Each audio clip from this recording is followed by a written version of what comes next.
आप सबों को जय मसीह यीशु है और नमस्कार और हैप्पी सबत। एक बार फिर से आज इस सबत उपासना में आप सबों के सामने आकर के अपने आप को मैं सौभाग्यशाली समझता हूँ कि आप सबके साथ परमेश्वर का वचन पढ़ सकते हैं। इस समय जैसे ये जो है अगस्त का महीना आता है, हम हिंदुस्तान के लोग विशेष रूप से हम इस महीना को याद करते हैं क्योंकि हम 15 अगस्त हमारा जो है स्वतंत्रता दिवस के रूप में उसको हम मानते हैं। और यही कारण से अगस्त महीना हम हिंदुस्तान के लोगों के लिए एक विशेष महीना बन जाता है, क्योंकि ये महीना हमें याद दिलाता है कि किस तरह से हम हिंदुस्तान के लोग एक विदेशियों के हाथ से, एक अंग्रेज़ों के हाथ से कैसा छुटकारा पाए और स्वतंत्र देश के में हम निवास कर सकते हैं। आज मैं इसी बातों को ध्यान में रखते हुए कि 15 अगस्त हम जो एक अपने देश के लिए स्वतंत्रता दिवस मनाते हैं, और इसलिए मैं थोड़ा सा आप लोगों को अपने देश के प्रति हमारा क्या कर्तव्य है, एक सेवेंथ एडवेंटिस्ट का अपने देश के साथ क्या संबंध होना चाहिए, उस पर मैं आज बात करना चाहता हूँ। मैं हम लोग बातें हैं बाइबल में, हमारा जो हिंदुस्तान का जो है नाम, हमारे देश का नाम बाइबल में 2 बार आया है, और ये मिलता है एस्तर का पुस्तक और उसका 1 अध्याय और उसका 1 पद में, और उसी पुस्तक का 8 अध्याय और उसका 9 पद में मिलता है। मैं एक का एक को आप लोगों के लिए पढ़ रहा हूँ। छायर्स राजा के दिनों में ये बातें हुई, यह वही छायर्स है जो 127 प्रांतों पर अर्थात हिंदुस्तान से लेकर के कुश देश तक राज करता था। छायर्स राजा का इतिहास के विषय में थोड़ा सा यहाँ पर बताता है कि जो 127 प्रांतों पर शासन करता था, और उस 127 प्रांतों में हिंदुस्तान भी एक था। आज हिंदुस्तान एक देश है, लेकिन उस समय जब छायर्स राजा था, मादी और फर्शियों का शासन चल रहा था, उस समय जो है हमारा हिंदुस्तान एक प्रांत था, एक प्रांत के रूप में इसको जाना गया। और इस तरह से हमारे ही पवित्र शास्त्र बाइबल में भी उसका जो है जिक्र किया गया है, उसका नाम आया है। मैं 8 का 9 को पढ़ रहा हूँ। उसी समय अर्थात सिवान नामक 3रे महीने के 23वें दिन को राजा के लेखक बुलाए गए, और जिस बात की आज्ञा मोर्दकाय उन्हें दी, उन्हें यहूदियों और अधिपतियों को हिंदुस्तान से लेकर के कुश तक जो 127 प्रांत है, उन सबों के अधिपतियों और हकीमों को एक एक प्रांत के अक्षरों में और एक एक देश की भाषा में, और यहूदियों को उनके अक्षरों और भाषाओं में लिखी गई। मोर्दकाय ने जो आदेश दिया वो 127 प्रांतों में वो आदेश लिखी गई थी।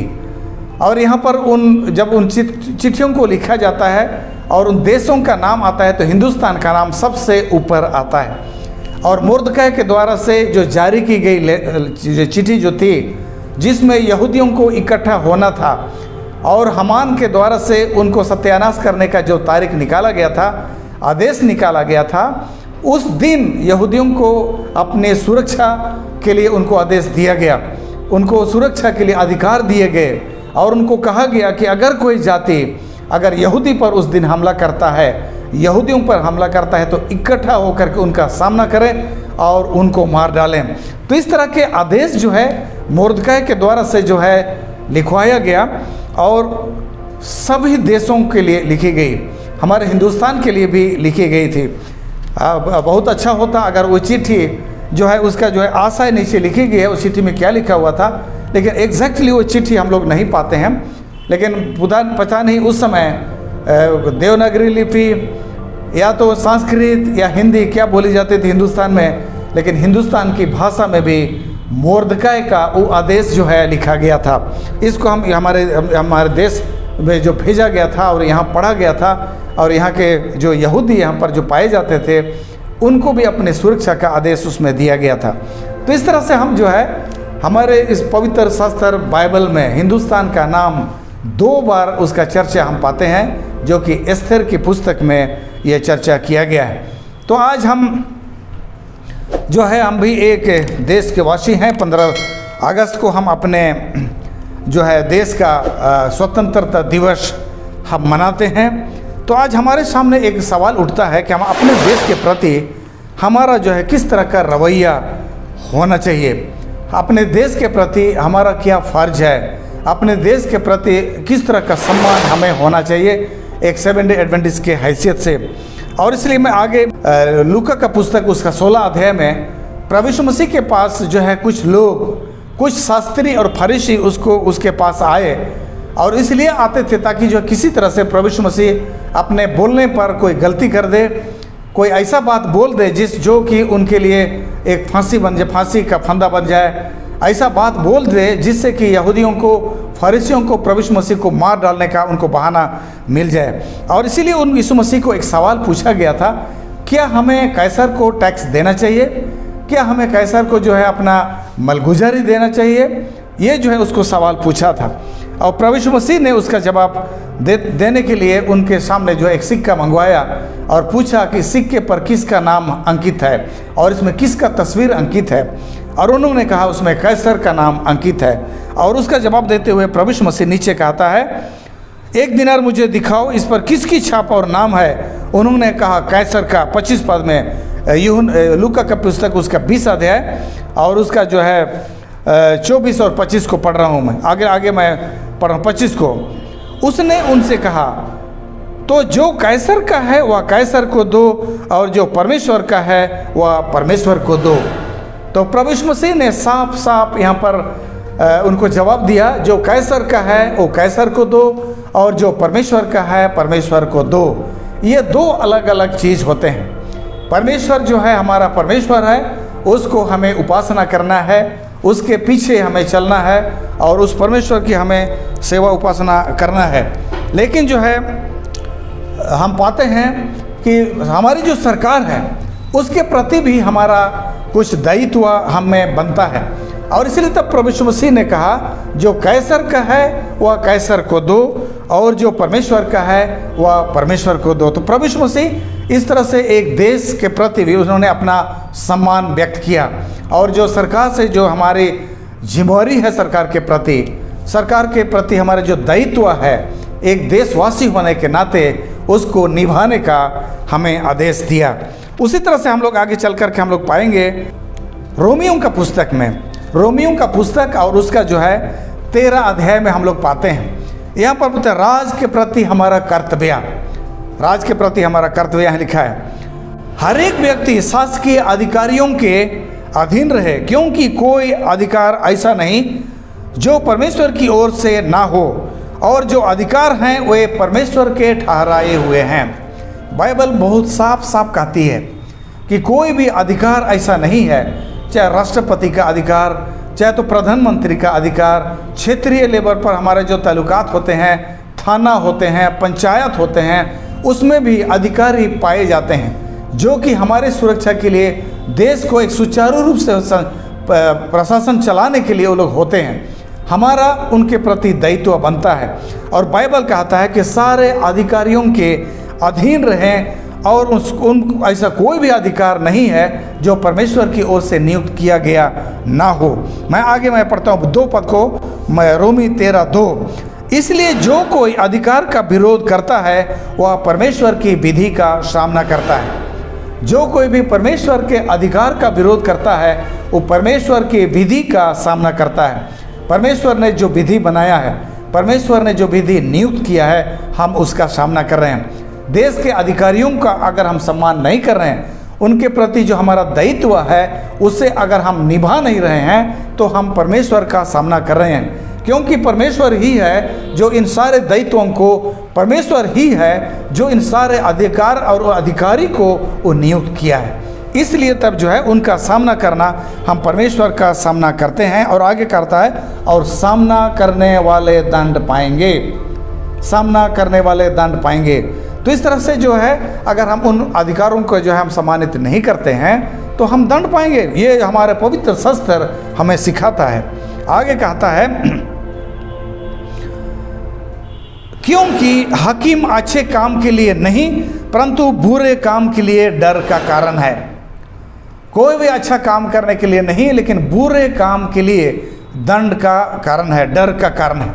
अगर हम अच्छे काम करते हैं देश के प्रति, हमारा देश अगर हम सेवेंथ एडवेंटिस्टों को अगर पहचानता है कि एक अच्छे नागरिक हैं, तो आपको किसी प्रकार की सज़ा आपको जो है नहीं मिल सकती, और इस तरह से हमें सज़ा का उम्मीद नहीं करना चाहिए। लेकिन अगर हम बुरे काम करते हैं तो निश्चय ही हमें जो है सज़ा मिल सकती है।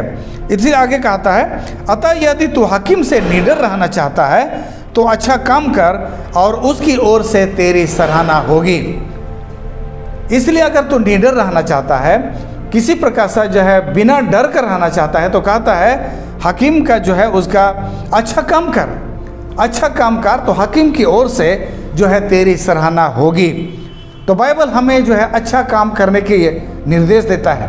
बाइबल अच्छा काम करने के लिए हमें सलाह देता है। मत्ती का पुस्तक उसका 5 और उसका 13 में हम लोग पढ़ते हैं, तुम पृथ्वी के नमक हो, तुम पृथ्वी के नमक हो, परंतु यदि नमक का स्वाद बिगड़ जाए तो वह किस वस्तु से नमकीन किया जाएगा। बाइबल हम परमेश्वर के भक्तों को, जो हम परमेश्वर की उपासना करते हैं, जो हम बाइबल को पढ़ते हैं, हमें जो है बाइबल कहता है कि तुम जगत के नमक हो। हम हिंदुस्तान के नमक हैं। हिंदुस्तान में रहने वाले जितने भी सेवेंथ डे एडवेंटिस्ट भाइयों जो इस समय आप जूम के माध्यम से मीटिंग में शामिल हैं, आपको मैं बता देना चाहता हूँ, हम नमक हैं। नमक का क्या काम है? किसी भी चीज़ पर उसका स्वाद बढ़ाना हमारा काम है। हम एक किसी भी देश, किसी भी समाज जहाँ हम रहते हैं, आइए हम अपने देश का, अपने समाज का, उन लोगों के बीच रह करके हम अपना स्वाद हम बढ़ाएं, उनके बीच हम स्वाद बढ़ाएं, लोगों के बीच अच्छे काम करें। इसी चीज़ को बताने के लिए जो है पौलुस कहता है, तो अगर तो निडर रहना चाहता है, अपने देश में भय रहित होकर रहना चाहता है, तो अच्छा काम कर, और तुझे जो है अपने सरकार से, अपने अधिकारियों से तुझे प्रशंसा मिलेगी। लेकिन तू अगर बुरा काम करेगा तो जो है तुझे दंड दी जाएगी। तो बाइबल कहता है तुम जगत के नमक हो। अगर इस तरह से अगर हम जगत के नमक हैं, तो इस संपूर्ण पृथ्वी को अपना स्वाद चखाने का हमारे पास बहुत अच्छा अवसर है। हमारे पास शिक्षा है, अच्छे शिक्षा, हमारे सेवेंथ एडवेंटिस्ट के पास स्वास्थ्य का संदेश है। समाज को एक बहुत स्वस्थ समाज बनाने में हम अपना भागीदारी निभा सकते हैं। हमारे पास जो है शिक्षा है, हमारे पास हॉस्पिटल हैं, सेवकाई करने का गुण है। इन सारी चीज़ों को लेकर के अपने अपने समाज पर हम सेवा करेंगे, हमारा समाज हमें अच्छे लोग के रूप में हमें पहचानेगा। और यही परमेश्वर का उद्देश्य है, और यही कारण है कि हम सबों को संसार में रखा गया है, ताकि हम पूरे संसार को एक जो है एक अच्छा स्वाद दे सकें, संसार के सामने अच्छा काम करने सके, लोगों को सेवा दे सके। और ऐसा काम करेंगे तो संसार की नज़र में, सरकार की नज़र में, प्रशासकों की नज़र में हमें एक अच्छे लोगों का तमगा हमें मिलेगी। और यही हमारा उद्देश्य रहना चाहिए। एक सेवेंथ एडवेंटिस्ट होते हुए अपने सरकार के सामने, अपने जो है अपने अधिकारियों के सामने अगर हम ये साबित करने में अगर नाकाम रहे कि हम एक अच्छे नागरिक हैं, अगर ये नाकाम रहे तो ये हमारी बहुत बड़ी जो है कमजोरी है। अगर हम संसार के सामने ही अच्छे नागरिक होने के हम साबित नहीं कर सके, तो परमेश्वर के सामने एक अच्छा नागरिक होने का हम सबूत कहाँ से देंगे? पहला प्रमाण तो हमें इसी पृथ्वी पर हमें देना है, क्योंकि इस पृथ्वी पर हमें काम करने का अवसर है, सेवा करने का अवसर है। लोगों को हम सेवा कर सकते हैं, अच्छे काम करने सकते हैं, और कम से कम हमारे पड़ोसी हमें पहचानेंगे कि हम जो है अच्छे लोग हैं। आगे कहता है तुम जगत की ज्योति हो, कहते 14 में, तुम जगत की ज्योति हो। पहाड़ पर बसा हुआ नगर छिप नहीं सकता है। भाइयों यह कहता है तुम जगत की ज्योति हो। पहाड़ पर अगर कोई नगर बसा है वो छिप नहीं सकता है, वो छिप नहीं सकता है। ये बिल्कुल एकदम ये प्रमाणित है। अगर कोई नगर पहाड़ के ऊपर में बसा है, पहाड़ के ऊपर अगर नगर बसा है, रात में वहाँ पर बत्तियाँ जलती हैं, जगमगाती हैं, तो पहाड़ दूर दूर तक दिखाई देता है। सारे लोग उसको देखेंगे और उस शहर को दूर से ही पहचान लेंगे। तो परमेश्वर कहता है कि तुम जगत की ज्योति हो। समाज के सामने, हमारी जो सरकार के सामने, जो मसीह को नहीं जानती है, उसके सामने हमें ज्योति के रूप में स्थापित की गई, ज्योति के रूप में हमें वहाँ रखा गया है, ताकि संसार को हम दिखा सके कि हम परमेश्वर के लोग हैं, हम परमेश्वर के लोग हैं। और इस तरह से संसार के सामने हम एक अपना अलग पहचान हम दिखा सके।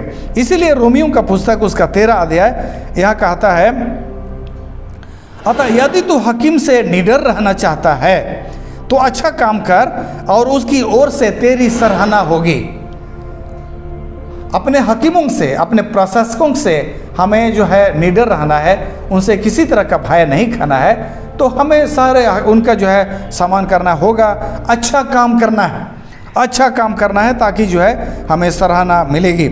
आगे बोलता है, क्योंकि वह तेरी भलाई के लिए परमेश्वर का सेवक है, परंतु यदि तू बुराई करे तो डर, क्योंकि वह व्यर्थ में तलवार लिए हुए नहीं है।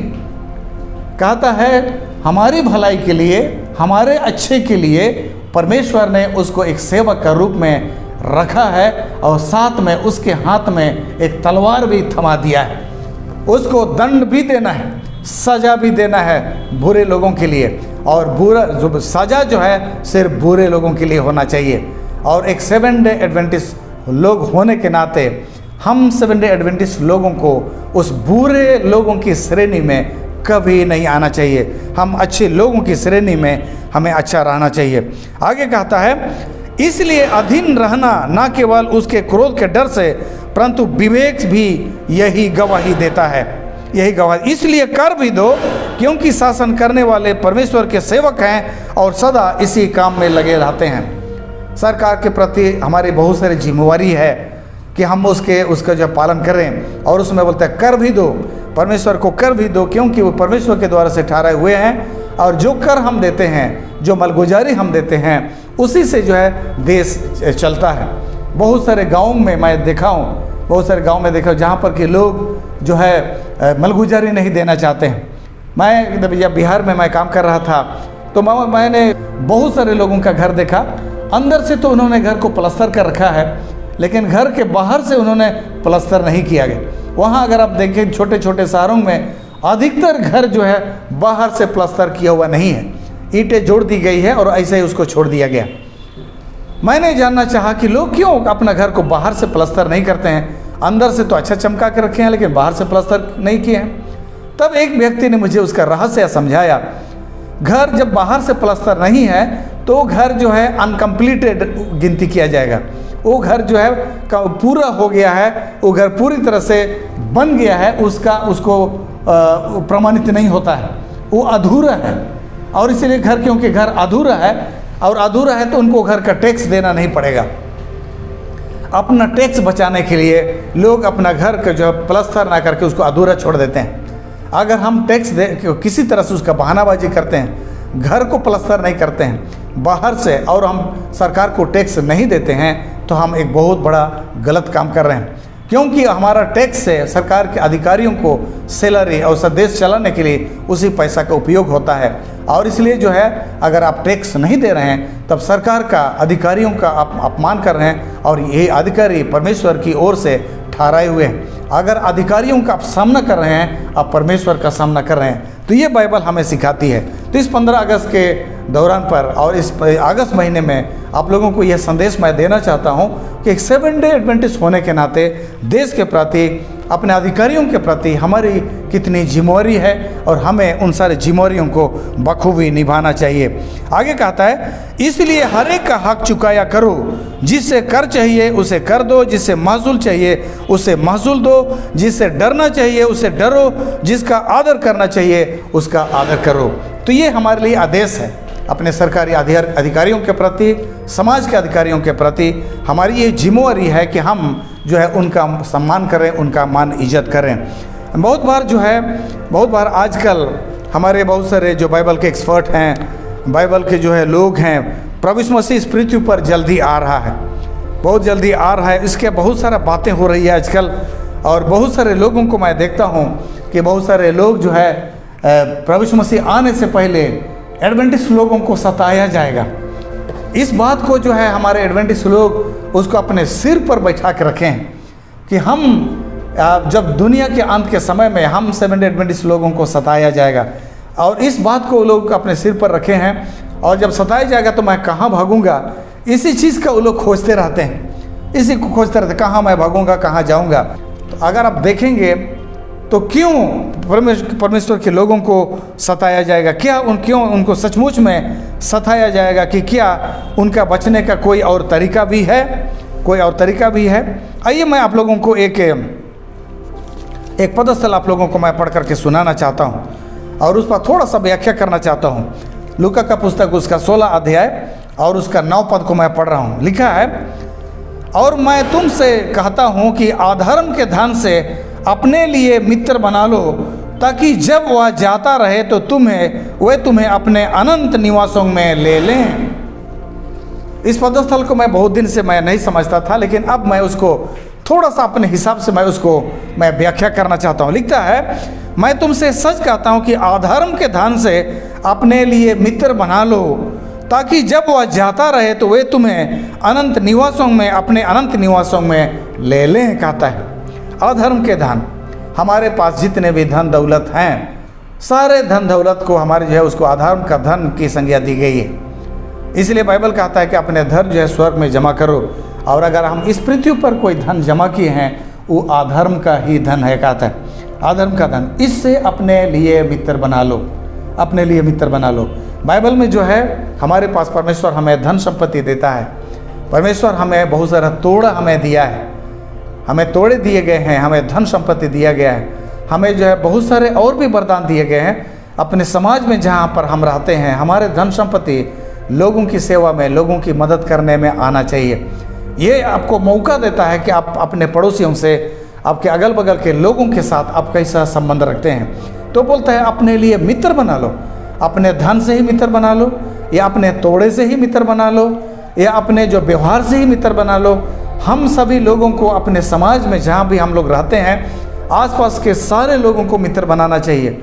आसपास के सारे लोग हमारे विषय में उनको जानना चाहिए कि ये 7 डे एडवेंटिस्ट लोग अच्छे लोग होते हैं, ये लोग किसी का दुश्मन नहीं होते हैं, किसी का बुराई नहीं चाहते हैं, किसी का जो है वो लोग बुरा नहीं करते हैं, सारे लोग से मेलजोल करके रहते हैं, सबको प्यार करते हैं। अगर ये संदेश अगर आपके पड़ोसियों को, आपके जो है अगल बगल के लोगों को अगर ये संदेश जाएगा, तो ये लोग अचानक आपकी जो है किस तरह से आपको मार डालेंगे, किस तरह से ये आपका जो है हानि पहुंचाने का वो कोशिश कर सकते हैं। मैं आप लोगों को याद दिलाना चाहता हूँ 1963-64 में, आप सभी कोई जानते हैं, ये बांग्लादेश की लड़ाई हुई। बांग्लादेश की जब लड़ाई हुई और उस समय हमारे हिंदुस्तान में जो है लड़ाई छिड़ गई थी, हिंदू मुस्लिम के में लड़ाई छिड़ गई। और मैं ऐसे एरिया से आता हूँ जहाँ पर कि बहुत संख्या में हिंदू और मुस्लिम वहाँ पर पाए जाते हैं।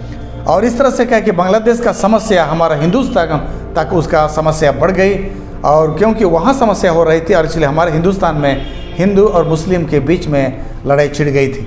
और उस समय मैं याद करता हूँ जितने भी जो है आदिवासी, क्रिश्चियन, सरना और हिंदू सब इकट्ठे हो गए और मुसलमान के विरोध में वो लोग खड़े हो गए। और मेरे एरिया जहाँ से मैं आता हूँ बहुत मारकाट हुआ, हजारों लोग मारे गए। इससे पहले कि सेना रांची से और दूसरी जगह से सेना हमारे एरिया तक पहुँचती, उस समय तो रास्ता भी अच्छा नहीं था, रोड भी अच्छा नहीं था। इससे पहले उनको खबर मिला और हमारे पास पहुँचते था तो 1-2 दिन बीत चुका था, और 1-2 दिन में हजारों लोग मारे जा चुके थे। कई एक कुआं जो है लाशों से भर गया था। इस तरह से बहुत सारे लोग मारे गए, और इस मारे जाने में विशेष करके जो हमारे मुसलमान भाई लोग बहुत मारे गए, और ये बहुत अफसोस की बात है। लेकिन एक रहस्य की बात मैं बताता हूँ, बहुत सारे मुसलमान लोग उस समय बचाए भी गए। और कौन लोग बचाए?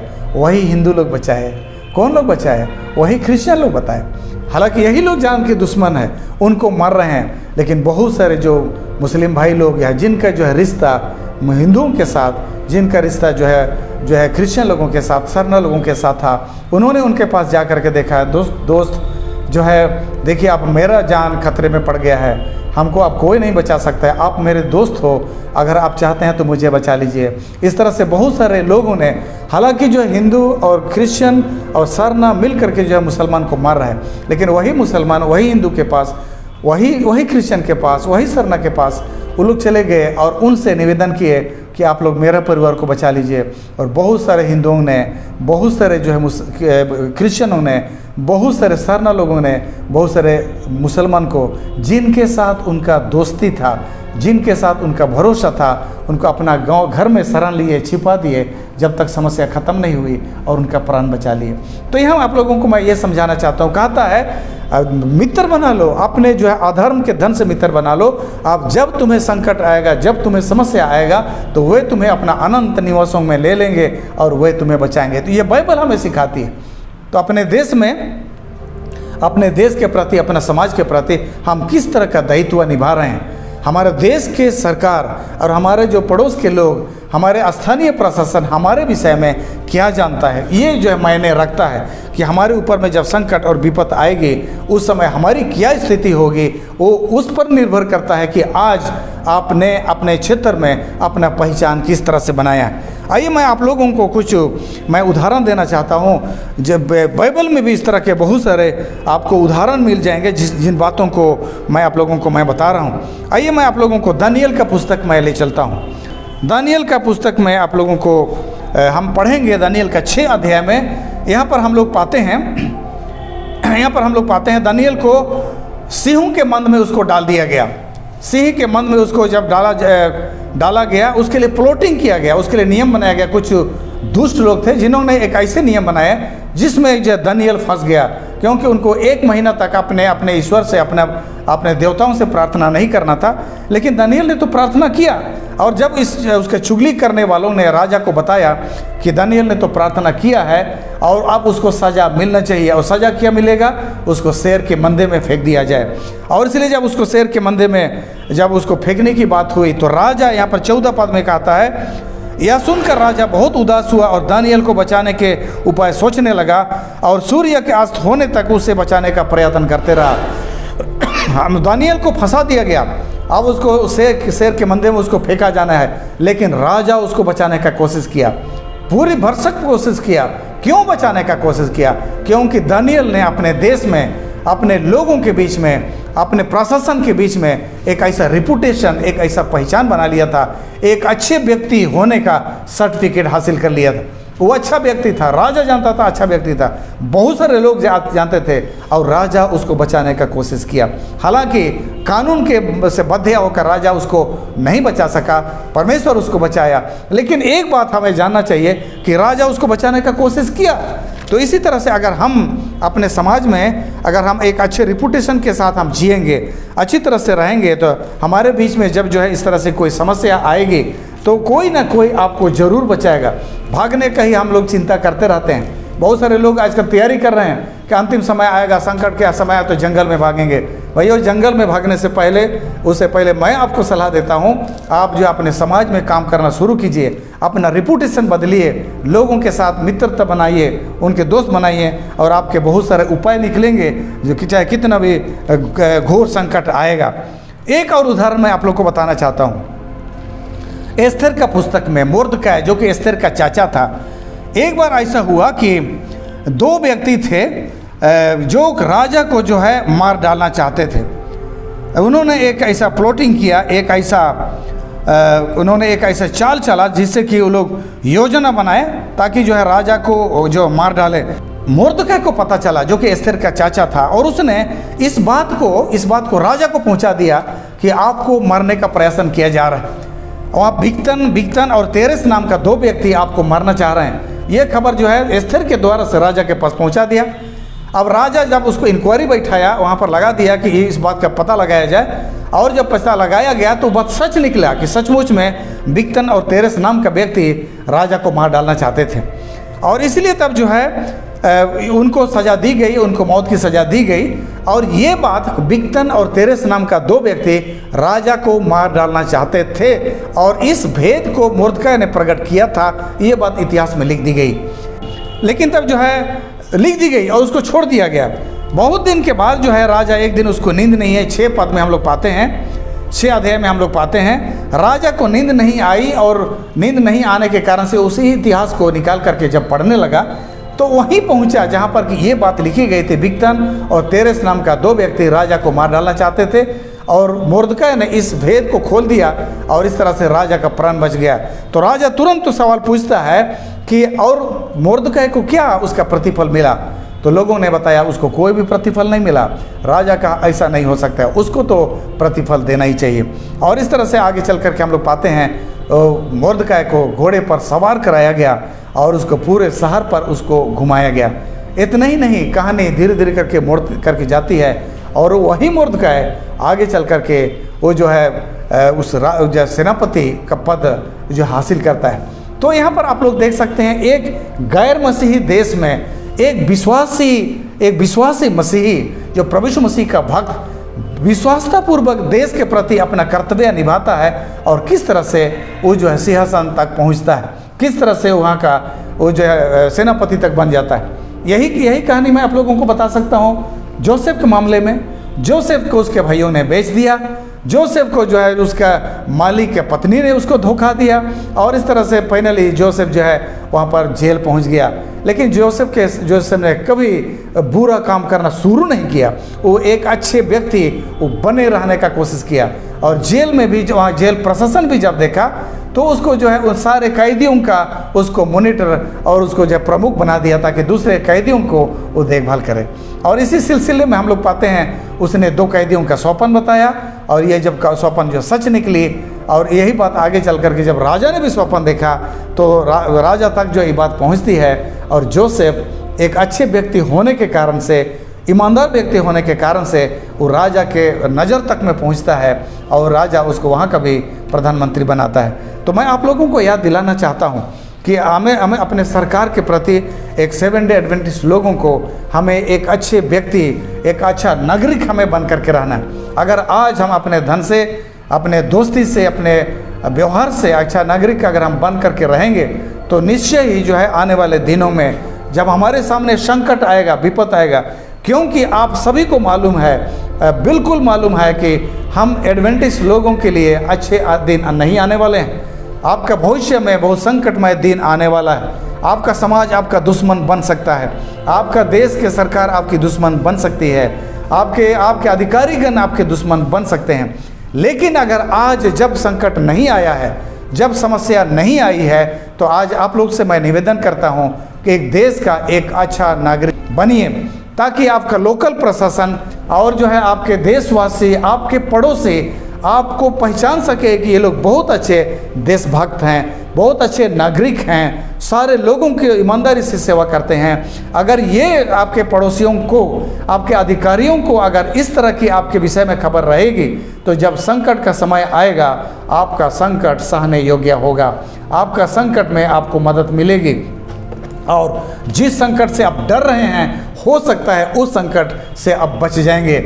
आप मारे जाने से बच जा सकते हैं, आपको बंदीगिरी में रखा जा सकता है, लेकिन कम से कम कत्ल होने से तो आप बचे जा सकते हैं। तो इस तरह से बहुत सारी बातें हैं। तो इसलिए इस अगस्त के महीना में जब हमने 15 अगस्त मनाया है, देश के लिए झंडा फहराया है, देश के लिए हमने गाना गाया है, तो आप लोगों को मैं याद दिलाना चाहता हूँ देश के प्रति भी हमारा एक विशेष कर्तव्य है, और हम एक अपना कर्तव्य अगर हम निभाएंगे तो सरकार के सामने, पड़ोसियों के सामने, अधिकारियों के सामने हम एक अच्छा नागरिक का पहचान हम बनाएंगे। और अगर अच्छा नागरिक का पहचान आप बनाएंगे तो आपका भविष्य में चाहे भारी संकट भी आएगा तो संकट को सामना करने में आपको बहुत सहूलियत होगी। ये मैं बता देना चाहता हूँ। तो इसलिए बोलता है अपने अधिकारियों के अधीन रहो और उनका भी सम्मान करो। परमेश्वर आप सबों को आशीष दे। जो कैसर का है कैसर को दीजिए, जो परमेश्वर का है परमेश्वर को दीजिए। आप सभी जो है परमेश्वर को तो दे रहे हैं, लेकिन आज का मेरा इस उपदेश है आप कैसर को भी देते रहिए। यही मैं आपसे निवेदन करता हूँ। परमेश्वर आप लोगों को आशीष दे। आइए हम लोग प्रार्थना करेंगे। सर्वशक्तिमान परमेश्वर पिता, हम तेरा धन्यवाद, स्तुति और महिमा करते हैं, क्योंकि तू हमें अपने चुन लिया है प्रभु, अपना दास, अपने पुत्र और पुत्रियां बना लिया है। लेकिन आज हमने पवित्र शास्त्र से पढ़ा है प्रभु, कि जैसे हम तुझे उपासना करते हैं, तेरे बातों को मानते हैं, तेरी आज्ञाओं को मानते हैं, वैसा ही तू चाहता है कि अपने देश, अपने सरकार, अपने अधिकारियों के प्रति भी हम ईमानदार रहें और अपने अपने देश में, जिस देश के हम निवासी हैं प्रभु, उसकी सरकार का मान सम्मान करें, उसका भी इज्जत करें, उनकी आज्ञाओं को माने। प्रभु हमें मदद और सहायता कर, ताकि हिंदुस्तान में जितने भी हम एडवेंटिस्ट यहाँ रहते हैं, हम अपने देश में अपने अधिकारियों के सामने, अपने पड़ोसियों के सामने प्रभु हम एक अच्छे नमक के जैसे हैं, एक ज्योति के समान हैं, एक अच्छे लोग हैं, इस बात को हम प्रमाणित करने में हम सफल होने सके। इसलिए प्रभु तेरी आत्मा और तेरी दया की हमें ज़रूरत है। हमें मदद कर, ताकि अपने अपने समाज में, अपने अपने देश में हम एक अच्छा नागरिक का प्रभु दायित्व हम निभा सके, और इस तरह से हम अपने जीवन को ज़्यादा बेहतर और सुगम बना सके, और तेरे सुसमाचार को भी लोगों को हम बता सके। प्रभु यीशु मसीह के नाम से इस प्रार्थना को मांगते हैं, सुन और ज्ञान कर, आमीन।